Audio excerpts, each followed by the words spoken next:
Hey guys, I'm going to teach you how to find the surface area of cubes and rectangular prisms. By the end of this lesson, you'll be able to use what you know about nets and area of composite figures to find the total surface area of rectangular prisms and cubes.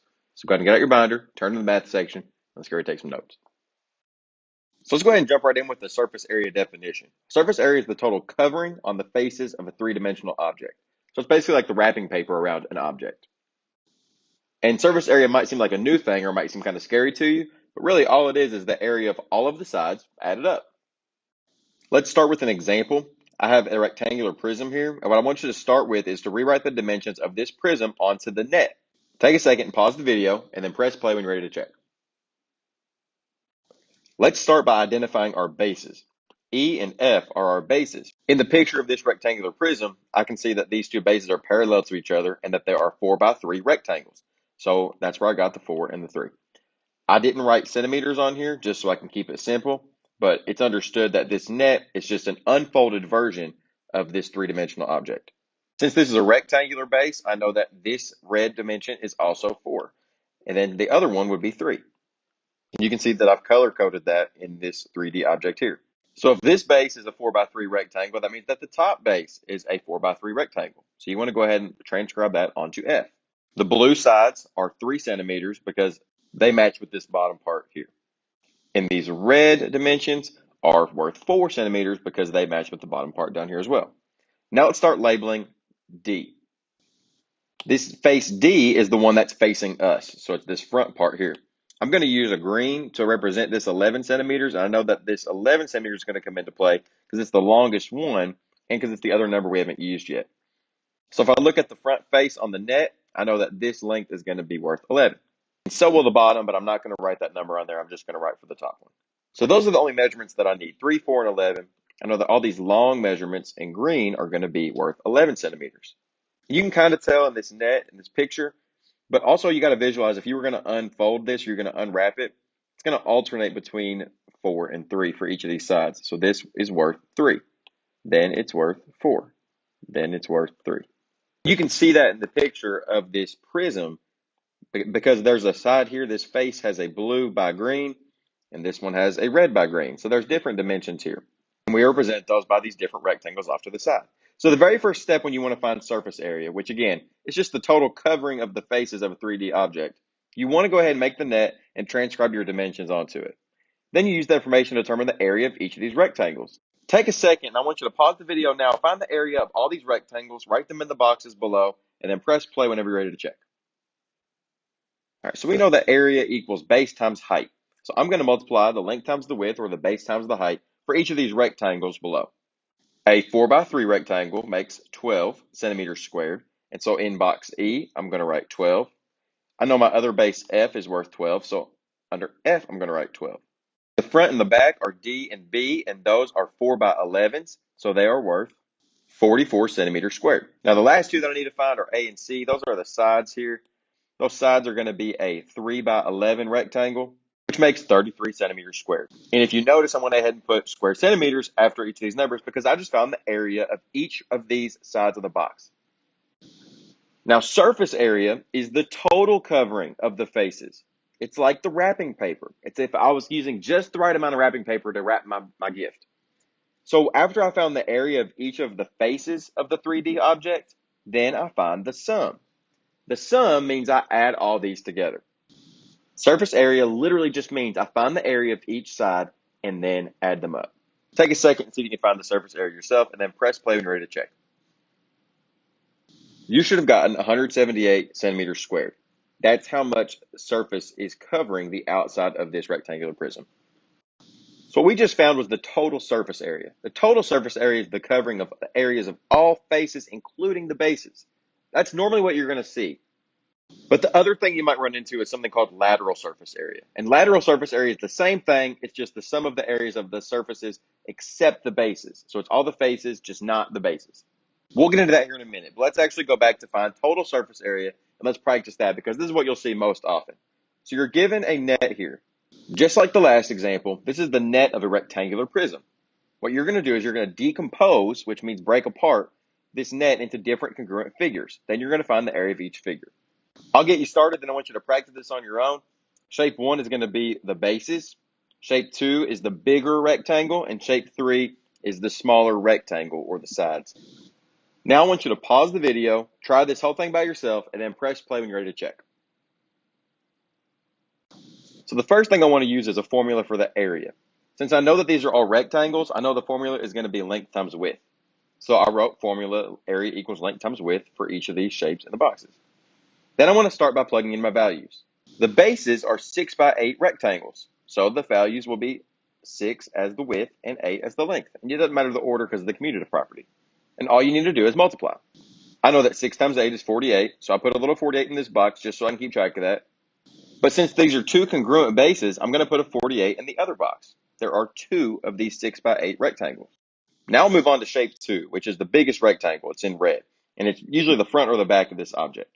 You see that this is a 15 by 8, and I get that 8 because that's the same length as this right here. Plug in my values 15 and 8 for the length and the width, and multiply to get an area of 120 meters squared for the red rectangle. Now keep in mind that's the front of this 3D object, so that's also the back, and you can see that here on the net. Finally, let's move on to shape 3. This is the green rectangle. I know it has a length of 15 because that matches this, and I know it has a width of 6 because if I folded this back up, this 6 would be with that 6. It would land on top of each other.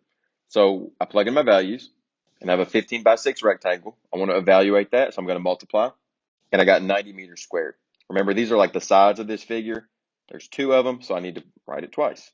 So we found the area of each face of this 3D object. To find the total surface area, I need to add up the area of all the sides. So take a second, pause the video, see if you can find the total surface area all by yourself, and then press play whenever you're ready to check.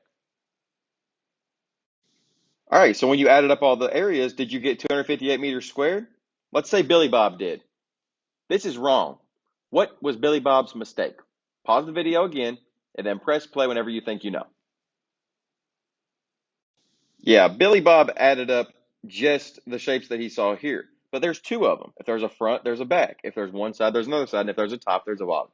So you actually have to multiply each one of these by 2 and then add them, or add them twice, like you see here on the net. 48 plus 48 plus 120 plus 120 plus 90 plus 90. When you do that, you should get the correct answer of 516 meters squared. So don't be like Billy Bob. Don't forget that there's always going to be a back or another side or a top to each one of the things you can see. Now let's get into lateral surface area. Lateral surface area, like I said, is the sum of all the faces except for the bases. So if you look here in the picture, it's grayed out, the bases, because we're not going to include that in the surface area. So it might seem confusing at first, but actually this is just one less step. It's just one less thing you have to find the area of. So let's start by finding the area of each of these rectangles. If you want to try, you can pause the video now and then do it all by yourself and then press play when you're ready to check. Okay, so hopefully you had time to look at that by yourself, but I'm going to start going over it. I can see that this first rectangle matches with this rectangle as well, and it's a 4.2 by 5. I know my formula for area of a rectangle is length times width. I know that if I multiply these 2 numbers, I get 21, so I'll write it in both of these boxes. Now the blue box has a different width. It says 2.9 centimeters. It's shorter. The other side is still the same. It's 5. Since I know that area of a rectangle can be found by using the formula length times width, I'm going to multiply 5 times 2.9. I got 14.5 or 14.5, so I'm going to write that in both of these boxes. Since I'm finding the lateral surface area, I'm not going to find the area of these 2 bases. Instead, I'm just going to find the area of the faces that are on the sides. So now I'm going to add up all these values, and I got 71 centimeters squared. What you'll start to see is the abbreviation LSA for what we just found. We just found the lateral surface area. So you might see that represented by LSA equals 71 squared centimeters. You got to pay attention to that because look at number 3. It says find the total surface area of the rectangular prism. So take a second, pause the video, try this all by yourself, and then press play when you're ready to check. All right, so the tricky thing about number 3 here is that this is not already broken down into a net for you. So one strategy could be that you could draw the net on your own piece of paper, and then you could transcribe those dimensions onto it, and then do it just like we did problems 2 and the ones we did before. I'm actually going to show you a little shortcut I always do. I know a rectangular prism has a top and a bottom. So I'll make a little note to myself, T and B, or T/B. The top and the bottom are 8 by 4 rectangles. So I follow the same process. I write 8 by 4, and I know that 4 times 8 is 32. Since there's 2 of these, there's a top and a bottom, I need to multiply 32 times 2. So I know that the area of the top and the bottom of this rectangular prism is 64 inches squared. Now I'm going to move on to the front and the back. So I wrote F and B. This is just a way for me to keep track of this, so it doesn't matter that it's the same as the bottom. I know that the front and the back are like these red rectangles here. I know that this is a 2.5 inch by 8 inch rectangle, which means that the area of one of these rectangles is 20 square inches. Then I need to multiply that by 2 because there's a back and a front. So together, the front and the back is 40 inches squared. See how I'm kind of like doing this as I go? I'm taking it piece by piece and I'm working it out as I go. So I'm almost done. The last thing I need to find is the area of my sides. So the sides here are the smallest rectangles, and I can see that they are 4 by 2.5. Since I'm just going to take this measurement and multiply it by 2 anyway, I'm going to go ahead and do that now. I'm going to build that into this so I can just have one step here. 4 times 2.5 times 2 is also 20 square inches. And again, since I multiplied it by 2 already, that's already taken care of both sides. Now I've got the area of the top and the bottom, the front and the back, and the sides. See how I'm making notes of all these as I go? You should be doing that too as you go. You can't do all this in your head. You can't do it on your calculator in one step. So you need to take it apart piece by piece. And once you have all the areas of all the faces, then you add them up. And I got 124 square inches as the total area, total surface area of this rectangular prism. Look at these last two examples. I want you to try these both by yourself. Just pay attention to what they're being asked. This first one, number 4, says to find the total surface area since all of the surfaces are being painted. And on number 5, it says just find the lateral surface area. So take a second, pause the video, try these both by yourself all the way, and then press play when you're ready to check. Number 4 has a total surface area of 96 inches squared. You got 4 as one of the lengths, and I hate that because it looks like a 3. But even though there's 3 of these, that doesn't mean that each one of these is 1 inch. So it's 4 inches all the way across, and it's a cube, so it's made up of squares. You can see here, it's a 3 by 3. It's all the same. So 4 inch by 4 inch makes 16 inches squared as the area of one face. But since there's 6 faces in a cube, I can just multiply that number by 6 and get a total surface area of 96 inches squared. Number 5 is another cube. I start by multiplying 3.5 by 3.5. Since it's a cube, I know that both these sides are the same. So one face has an area of 12.25. Since it's asking for the lateral surface area, I know I'm not going to include the bases, so the two things that it's sitting on. So do the same thing as I did last time, except I multiply it by 4 instead of by 6, because I'm not including the bases. I'm just including the faces around the sides. That gives me a lateral surface area of 49 square inches. All right, guys, that's it. If you made it to the end of this video, please comment, what is your favorite 3D shape? Mine is a cylinder.